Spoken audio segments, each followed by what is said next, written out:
दोस्तों, आज मैं आप लोगों को एक ऐसे राजा की कहानी सुनाऊंगी जिसने अपने ही बेटे और पत्नी को पहचानने से इनकार कर दिया और अपने राज्य को बढ़ाने के लिए एक दूसरी राजकुमारी के साथ विवाह कर लिया।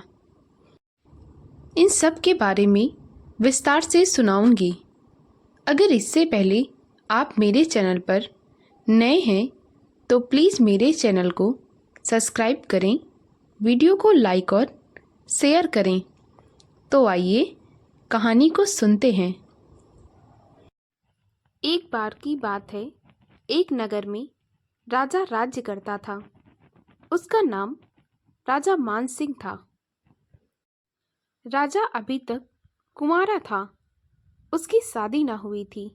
उसने अनेक राजकुमारियों को अपने लिए देखा, परंतु उनमें से किसी के साथ भी विवाह न किया। वह किसी भी सुंदर स्त्री को देखता, उसके साथ संबंध बना लेता और फिर उसे छोड़ देता। ऐसे ही उसके महल में कई दासियां थीं, जिनके साथ उसने ऐसा किया और फिर उन्हें अपने महल में लाकर दासियां बना दिया। राजा की इस आदत के बारे में नगर में लोग इधर उधर की बातें किया करते थे, परंतु कोई खुलकर बात ना करता। एक दिन राजा अपने सैनिकों के साथ जंगल में शिकार करने के लिए गया। वह राजा घुड़सवारी में बहुत ही निपुण था, इसीलिए उसका घोड़ा बहुत आगे तक निकल गया और उसके सैनिक पीछे ही रह गए।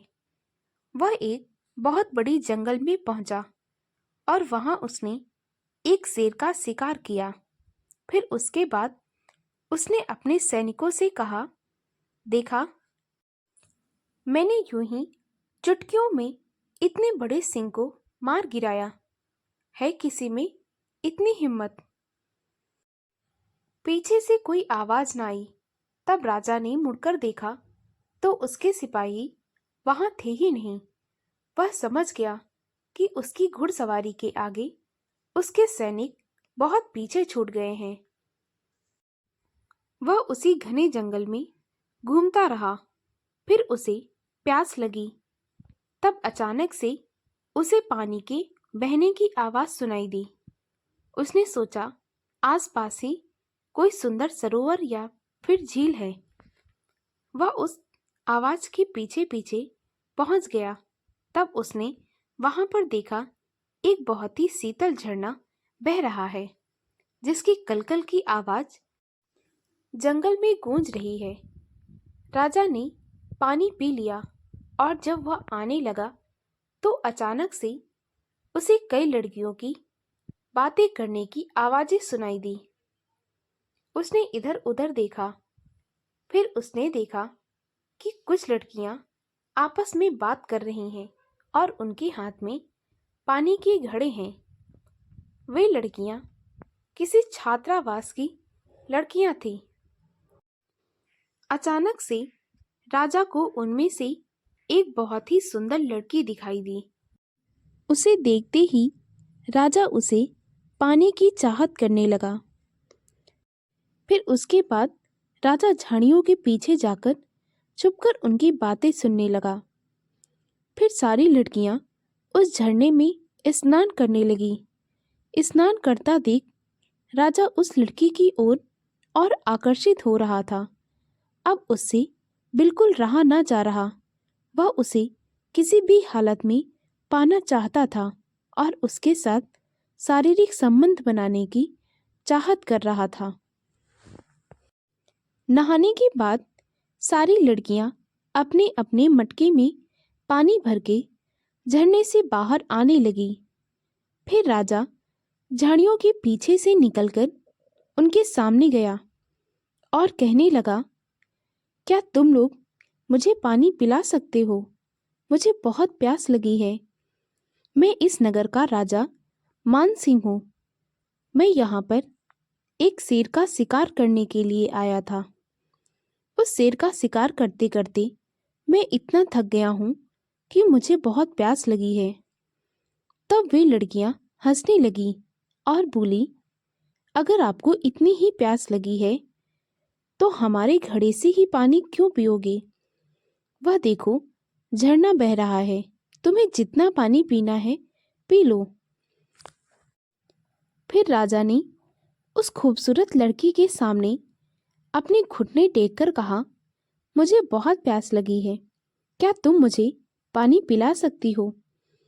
तब वह लड़की बोली, हाँ राजन, क्यों नहीं, मैं आपको अपने मटके से पानी पिलाऊंगी। राजा ने अपनी हथेलियां आगे कर ली और वह लड़की राजा को पानी पिलाने लगी। राजा पानी पीते पीते उस लड़की को टुकुर टुकुर निहार रहा था और मटके का पानी कब खत्म हो गया राजा को पता न चला। फिर वह लड़की बोली, राजन, अभी तक आपकी प्यास नहीं बुझी? ठीक है, मैं और पानी भरकर लाती हूँ। जब वह लड़की झरने में पानी भर रही थी तब राजा ने उससे पूछा, क्या मैं तुम्हारा नाम जान सकता हूँ?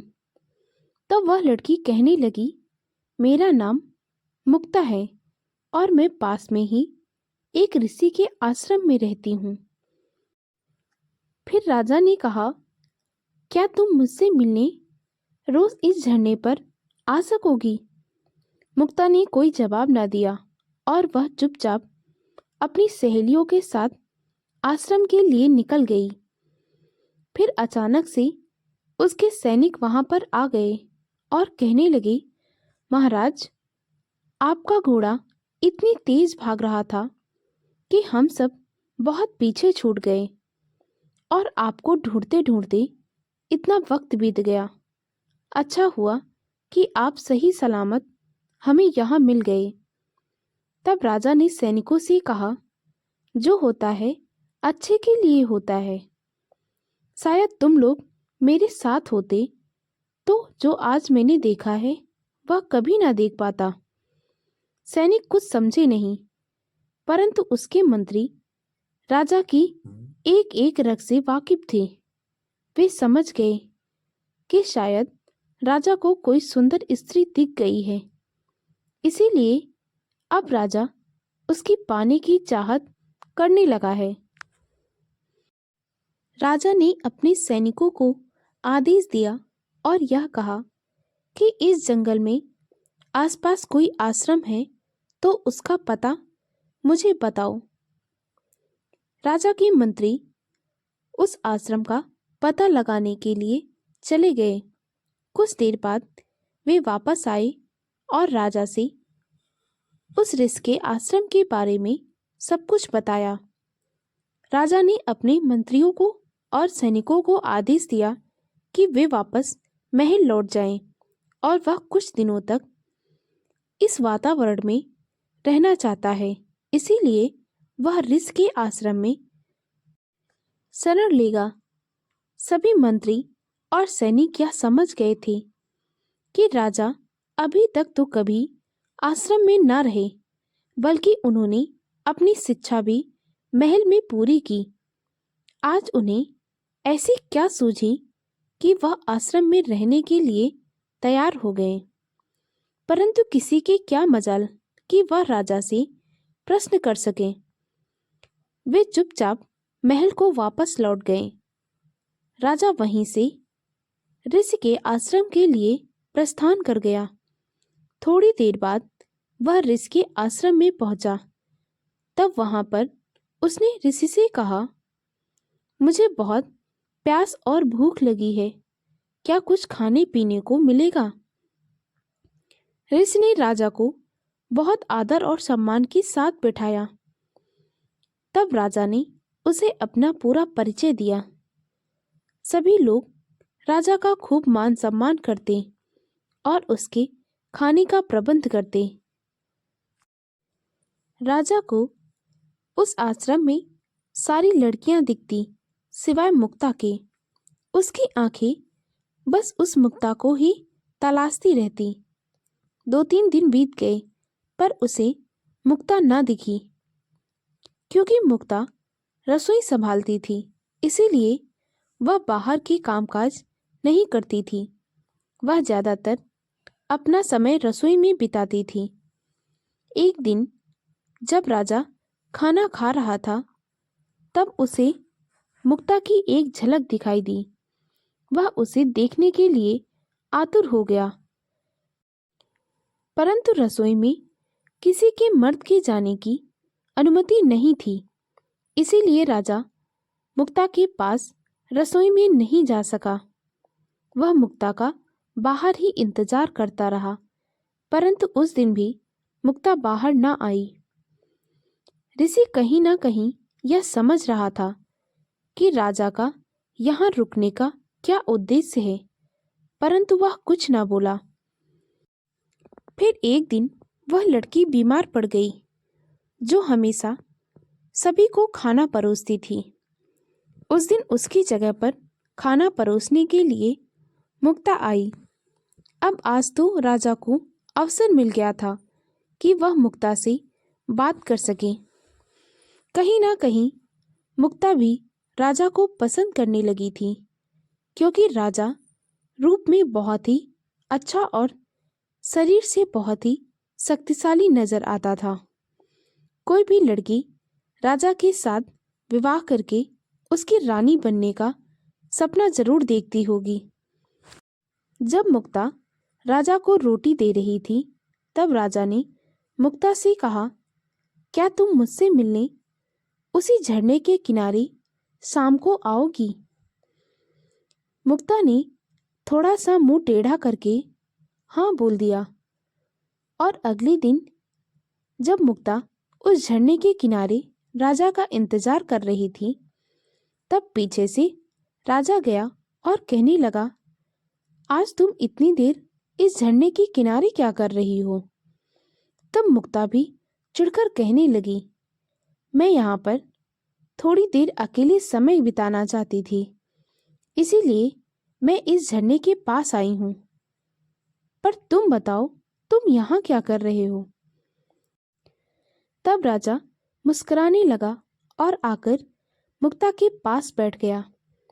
फिर वह कहने लगा, तुम इतनी खूबसूरत हो, तुम अपने बारे में मुझे सब कुछ बताओ। तुम्हारे माँ बाप कौन हैं? क्या यह ऋषि ही तुम्हारे पिता हैं? क्योंकि तुम कोई आम लड़की नहीं हो। तब मुक्ता कहने लगी, मेरी माँ एक नगर वधू थी, जिन्होंने मुझे यहाँ पर छोड़ दिया था। मेरी माँ नगर वधू थी। जब वह दासियों के साथ जंगल में भ्रमण करने के लिए आती थी, तब उन्हें वहां एक ऋषि से प्यार हो गया। उन्होंने अपना नगर छोड़ दिया और ऋषि के साथ जंगल में रहने लगी। और मेरी माँ गर्भवती हो गई। कुछ दिनों के बाद वह ऋषि मेरी माँ को छोड़कर पहाड़ियों पर संन्यास लेने के लिए चला गया। मेरे पैदा होने के बाद मेरी माँ मुझे इस ऋषि के आश्रम में छोड़कर अपने नगर वापस लौट गई। तब से लेकर आज तक मेरे गुरु ने ही मेरा पालन पोषण किया, मुझे शिक्षा प्रदान की।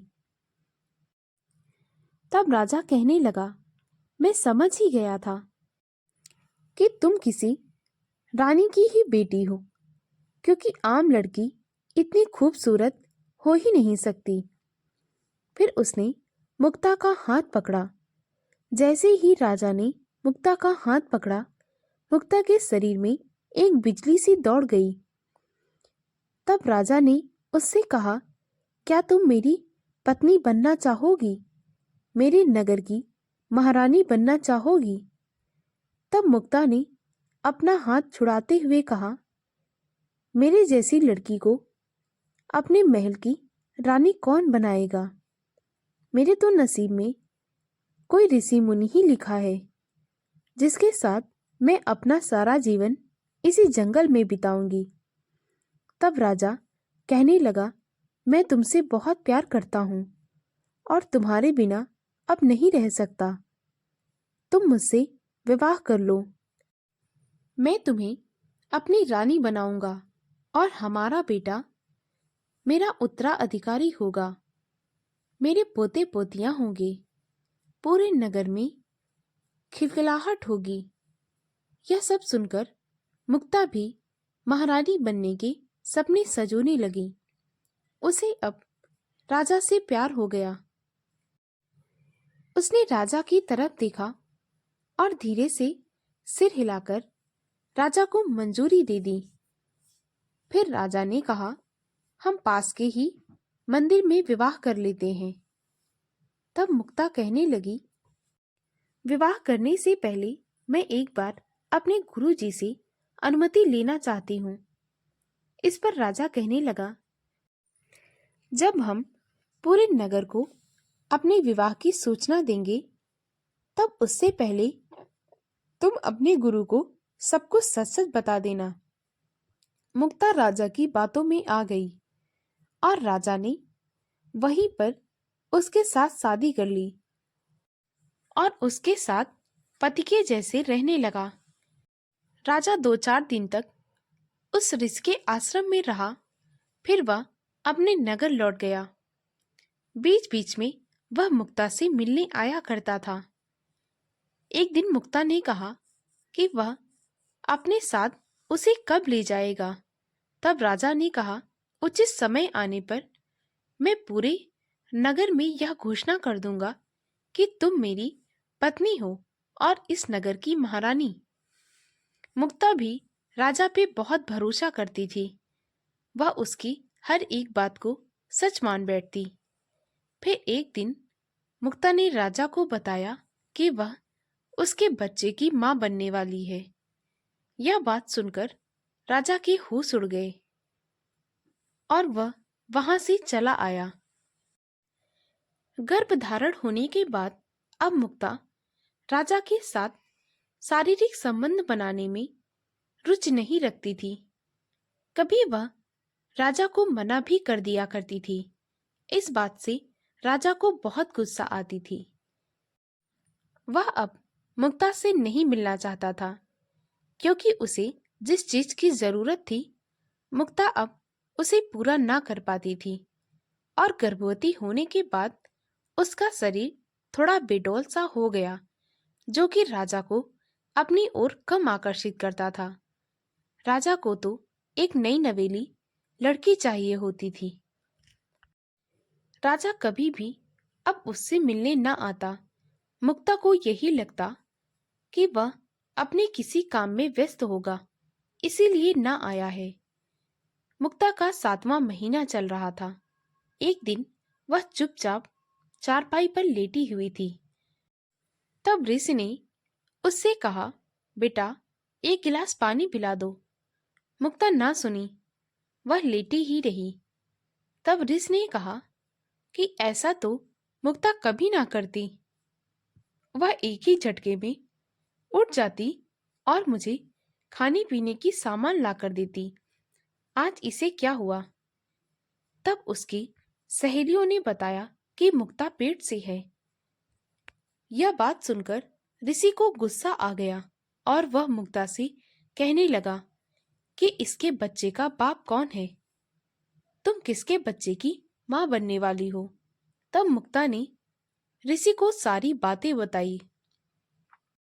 ऋषि ने मुक्ता से पूछा, क्या तुम्हारे पास ऐसी कोई निशानी है जो राजा ने तुम्हें विवाह के वक्त दिया था?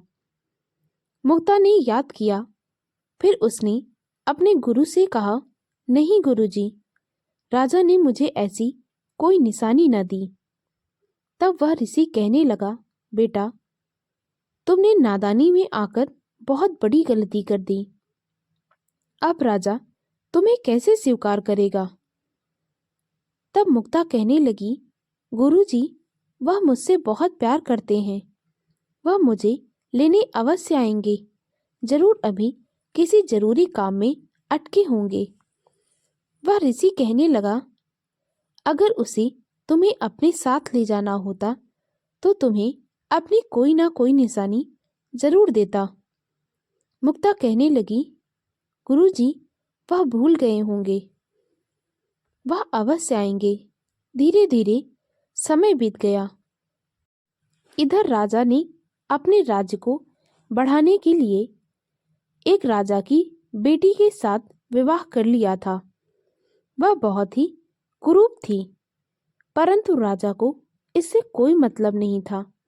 वह तो जानता था कि उसे उसका मन बहलाने के लिए तरह तरह की दासियां मिल ही जाएंगी। इसीलिए उसने अपने राज्य को बढ़ाने के लिए उस कुरूप लड़की से शादी कर ली। इधर मुक्ता ने एक खूबसूरत सी और कोमल से बेटे को जन्म दिया। पूरे आश्रम में खुशियां ही खुशियां फैल गई। सभी लोग मुक्ता को बधाई देने लगे।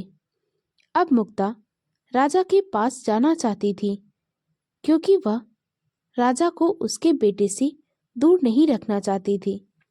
बेचारी मुक्ता को यह क्या पता था कि राजा उससे नहीं मिलना चाहता, उसे उसमें कोई दिलचस्पी ना है। उसने तो उसे बस अपनी मन बहलाने वाली चीज समझा था और मन बहलाकर उसे छोड़ दिया है। एक दिन मुक्ता ने अपने गुरु से कहा, गुरुजी, आज वह राजा से मिलने के लिए उनके महल जाएगी। आश्रम के सभी लोगों ने मुक्ता को खूब समझाया कि वह महल ना जाए, क्योंकि राजा उससे नहीं मिलना चाहते। अगर राजा को मुक्ता से कोई भी हमदर्दी होती तो वह उससे मिलने अवश्य आते। मुक्ता ने किसी की एक ना सुनी और वह महल पहुंच गई। महल के बाहर पहरेदारों ने उसे रोक दिया। तब उसने उनसे कहा कि तुम लोग जाओ और राजा से कह दो कि तुमसे मिलने के लिए तुम्हारी पत्नी और बेटा आया है। पहरेदार अंदर गए और उन्होंने सारी बातें मंत्रियों को बताई। मंत्रियों ने जाकर राजा को बताया तो राजा समझ गया कि वह अवश्य ही मुक्ता और उसका बच्चा है। उसने दोनों से मिलने के लिए मना कर दिया। मंत्रियों ने आकर मुक्ता को खूब समझाया, परंतु वह एक ना मानी और वह राजा से मिलने की जिद करने लगी। मंत्रियों ने यह भी कहा कि राजा बहुत व्यस्त हैं, अभी वह किसी से नहीं मिल सकते। बेचारी मुक्ता महल के दरवाजे पर बैठी थी और यही सोच रही थी कि राजा अवश्य ही किसी जरूरी काम में फंसे हैं, इसीलिए उसकी तरफ ध्यान न दे रहे। परंतु कोई बात नहीं, उनका काम खत्म होते ही वे मुझे और अपने बेटे को महल में स्थान देंगे। वह 2-3 दिन तक महल के बाहर ही बैठी रही। अब नगर में यह बात पूरी तरह फैल गई कि राजा ने ऋषि मुनि की आश्रम की एक लड़की के साथ शादी कर ली और उससे उनका एक बेटा भी है। यह बात राजा के कान में पड़ी तो वह मंत्रियों से कहने लगा, यह मामला तो बहुत ही संगीन होता जा रहा है, मुझे इसका कुछ उपाय बताओ। तब राजा के मंत्री राजा से कहने लगे, महाराज, क्या विवाह के समय आपने उस औरत को कोई निशानी दी थी? राजा ने याद करके बताया कि उसने मुक्ता को कोई निशानी ना दी। मंत्रियों ने कहा, तो ठीक है, आप उस औरत को महल में बुलवा लीजिए और उससे वही प्रश्न करना कि अगर तुम मेरी पत्नी हो तो मैंने तुम्हें अवश्य ही कोई ना कोई निशानी दी होगी, तुम मुझे वह निशानी दिखाओ। राजा समझ गया कि अब वह बच सकता है। उसने मुक्ता को अंदर आने का आदेश दिया। मुक्ता खुशी खुशी अपने बेटे को आंचल में लपेटे हुए महल के अंदर आई और राजा के सामने ही खुशी से झूम उठी। राजा ने कहा, कहिए, तुम्हें क्या समस्या है? तब मुक्ता कहने लगी, महाराज, ये आपका बेटा है। मुझे पता है आप किसी जरूरी काम में फंसे थे, इसीलिए मुझे लेने न आए और मैं आपके पास आ गई। तब राजा ने कहा, मैं तुम्हें नहीं जानता और तुम झूठ बोल रही हो, यह मेरा बेटा नहीं है। राजा की बात सुनकर मुक्ता हैरान रह गई। फिर राजा ने कहा, अगर तुम मेरी पत्नी होने का दावा कर रही हो तो तुम यह बताओ कि मैंने विवाह के समय तुम्हें कौन सी निशानी दी थी। तब मुक्ता कहने लगी, महाराज, आपने मुझे कोई निशानी नहीं दी। इस पर राजा ने कहा, फिर तो तुम मुझ पर झूठ का लांछन लगा रही हो। इतने पर मुक्ता रोने लगी और बोली, महाराज, मैं झूठ नहीं बोल रही हूं। तब राजा ने उसे सांत्वना देते हुए कहा कि तुम्हारे साथ जरूर कोई धोखा हुआ है। किसी बहरूपिये ने मेरा भेष रखकर तुम्हारे साथ छल किया है।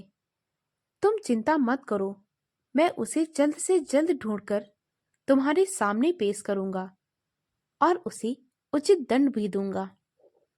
मुक्ता चुपचाप अपने बेटे को लेकर वहां से आ गई और बेचारी यह समझ रही थी कि शायद उसके साथ सही में कोई धोखा हुआ है। किसी बहरूपिये ने उसके साथ धोखा किया है। राजा तो निर्दोष है। वह चुपचाप अपने गुरु के आश्रम में लौट आई और वहां पर अपने बेटे का लालन पालन करने लगी। गुरु ने उसके बेटे को बहुत उच्च शिक्षा दी। इधर राजा धीरे धीरे बूढ़ा होने लगा था, परंतु उसका कोई उत्तराधिकारी न था। राजकुमारी को 4 बेटियां ही थीं, उन्हें कोई पुत्र ना हुआ।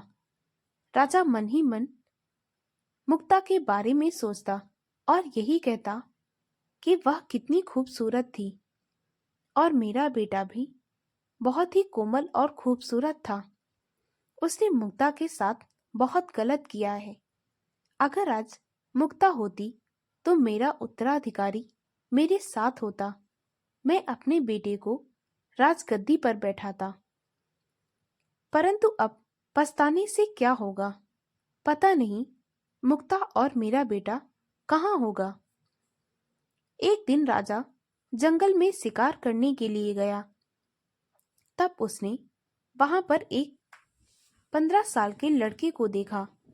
उसने देखा कि वह लड़का एक शेर के साथ खेल रहा है।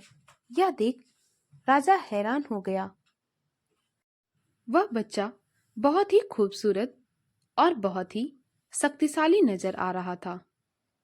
राजा मन ही मन सोचने लगा कि अगर आज उसका बेटा और मुक्ता उसके साथ होती तो शायद उसका बेटा भी इतना ही बड़ा होता। राजा उसके पास गया और बोला, बेटा, तुम कौन हो? तब उसने कहा, मेरा नाम इंदु है। मैं पास में ही ऋषि के आश्रम में रहता हूँ। तब राजा ने कहा, तुम इस शेर के साथ खेल रहे हो, तुम्हें डर नहीं लगता? तब उसने कहा, नहीं, मुझे डर नहीं लगता, क्योंकि यह सब तो मेरे दोस्त हैं। मैं जंगली जानवरों के साथ ही खेलता हूँ। वह बच्चा राजा से खूब बातें कर रहा था। अब राजा रोज उस जंगल में जाता और उससे खूब सारी बातें करता। धीरे धीरे राजा को उस बच्चे की तरफ खिंचाव महसूस हो रहा था। राजा यह सोचने लगा कि वह इस बच्चे के माता पिता से मिलेगा और उसे गोद लेने की बात करेगा। जब यह मेरा दत्तक पुत्र हो जाएगा तो मैं इसे अपना उत्तराधिकारी बनाऊंगा। मुझे बिल्कुल आशा है कि यह मेरे राज्य को और आगे बढ़ाएगा। एक दिन राजा ने इंदु से कहा कि वह उसके माता पिता से मिलना चाहता है। इंदु उसे अपनी माँ से मिलाने के लिए ले गया। जैसे ही राजा ने मुक्ता को देखा, वह समझ गया कि यह तो मेरा ही पुत्र है। मुक्ता ने राजा को देखते ही अपने बेटे से कहा कि यह तुम्हारे पिता हैं। इंदु ने तुरंत ही अपने पिता को प्रणाम किया। राजा को अपने किए पर बहुत पछतावा हो रहा था। ऋषि ने राजा से कहा कि वह यहाँ से चला जाए, नहीं तो मैं तुम्हें श्राप दे दूंगा। इतने पर राजा ने कहा, गुरुदेव, मैं इसी के लायक हूँ। मैंने बहुत लड़कियों के साथ गलत काम किया है, उनका जीवन बर्बाद किया है, और मैंने मुक्ता को तो सबसे ज्यादा दुख दिया है। मैंने उसे धोखे में रखा है। इसके बाद राजा ने मुक्ता से सारी सच्चाई कह दी कि उसने उसे पाने के लिए क्या क्या झूठ बोले। यह सब सुनकर मुक्ता को मूर्छा आ गई। वह जमीन पर गिर गई। सभी लोग उसे उठाकर चारपाई पर लेटा दिए और थोड़ी देर बाद जब मुक्ता को होश आया तो वह राजा की शक्ल नहीं देखना चाहती थी। परंतु फिर सभी ने उसे समझाया, क्योंकि राजा के चेहरे पर पश्चाताप साफ साफ नजर आ रहा था। गुरु भी अपनी बेटी मुक्ता का घर बसा देखना चाहते थे, क्योंकि उसने अपने जीवन में बहुत दुख देखे। उसने मुक्ता को समझाया। मुक्ता ने राजा को माफ कर दिया। इसके बाद राजा मुक्ता और अपने बेटे को लेकर महल में वापस चला गया और उसने अपने बेटे का राज तिलक करवाया और उसे राजा बनाकर गद्दी पर बैठा दिया। और उसके बाद एक सन्यासी का जीवन जीने लगा, क्योंकि उसने अपने जीवन में बहुत सी गलतियां की थी। अब तो उसे उसका पश्चाताप करना ही था। सभी लोग खुशी खुशी रहने लगे। दोस्तों, अगर आपको मेरी कहानी अच्छी लगी हो तो प्लीज़ मेरे वीडियो को लाइक और शेयर करें।